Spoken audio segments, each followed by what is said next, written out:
Lobster, जिसे आम भाषा में झींगा कहा जाता है, और ये दुनिया का इकलौता ऐसा जीव है जो कभी भी बुढ़ा नहीं होता। ये हमेशा ही यंग ही रहते हैं और समय के साथ साथ इनकी बॉडीज बड़ी होती जाती हैं। और आज तक का सबसे बड़ा लॉबस्टर 2017 में मिला था, जो कि 20 केजी का था और वो 120 साल का था। इस जीव में कुछ ऐसे एंजाइम्स पाए जाते हैं जो कि इनके शरीर के डीएनए को समय समय पर रिपेयर करते रहते हैं, और इसी वजह से ये कभी भी बुढ़े नहीं होते। लेकिन हाँ, ये अपना स्केलेटन साल में 1 से 2 बार जरूर बदलते हैं, और इसी वजह से ये आज तक पता नहीं चल पाया है कि इनकी ज्यादा से ज्यादा उम्र कितनी होती है। लेकिन ऐसा नहीं है कि ये अमर है और मर नहीं सकते। इन्हें अगर कोई बीमारी हो जाए या फिर ये किसी का भोजन बन जाए तब इनकी मृत्यु हो जाती है। नंबर 2, वैसे तो मधुमक्खियां मरने के बाद उनके शरीर का कोई भी हिस्सा जिंदा नहीं रहता, लेकिन हाँ, वो मरने के बाद भी आपको डंक मार सकती हैं। दरअसल मधुमक्खी के शरीर में डंक और डंक मारने वाली मसल्स दोनों ही होती है, जो उनके मरने के बाद भी काम करती हैं। और अगर कोई व्यक्ति मधुमक्खियों को उनके मरने के बाद अपने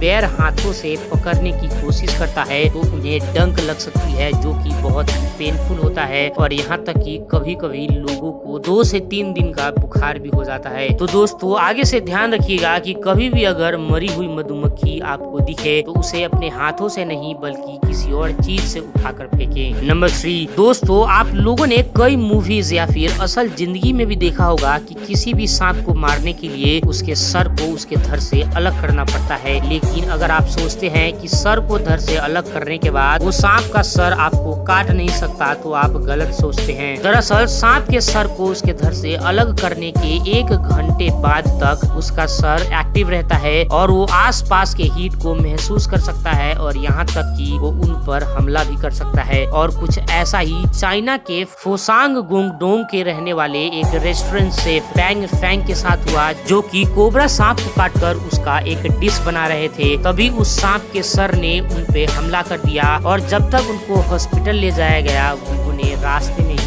दम तोड़ दी थी। तो दोस्तों, आगे से ध्यान रखिएगा कि किसी भी मरे हुए सांप के नजदीक न जाएं। नंबर 4, कॉकरोच भले ही दुनिया के कुछ बहुत ही छोटे जीवों में से एक है, लेकिन क्या आप जानते हैं कि कॉकरोच का शरीर कुछ इस तरह से बना हुआ है कि वो परमाणु बम यानी कि न्यूक्लियर बम के हमले से भी बच सकता है। इनका शरीर कुछ इस तरह से होता है कि इनके शरीर में बहुत सारे छोटे छोटे छेद होते हैं, और जहाँ दूसरे जीव अपने नाक से सांस लेते हैं, ये अपने पूरे शरीर से सांस लेता है। और इसी वजह से अगर कॉकरोच का सर उसके धड़ से अलग हो जाए तब वो 7 से 11 दिन तक जिंदा रह सकता है, जिसके बाद उसकी प्यास से मौत हो जाती है। और एक फैक्ट ये भी है कि कॉकरोच बिना कुछ खाए 1 महीने तक जिंदा रह सकते हैं। तो दोस्तों, इस वीडियो में इतना ही। आई होप आप लोगों को ये जानकारी अच्छी लगी हो। अगर अच्छी लगी है तो किसका इंतजार कर रहे हैं? उस रेड कलर के सब्सक्राइब बटन को दबाकर मेहमान से इस फैमिली का हिस्सा बने, और उस घंटी को बजाना मत भूलिएगा। तो चलिए मिलते हैं अगली वीडियो में, और जाते जाते हमारे वीडियो को लाइक और शेयर करना मत भूलिएगा। Thank you for watching.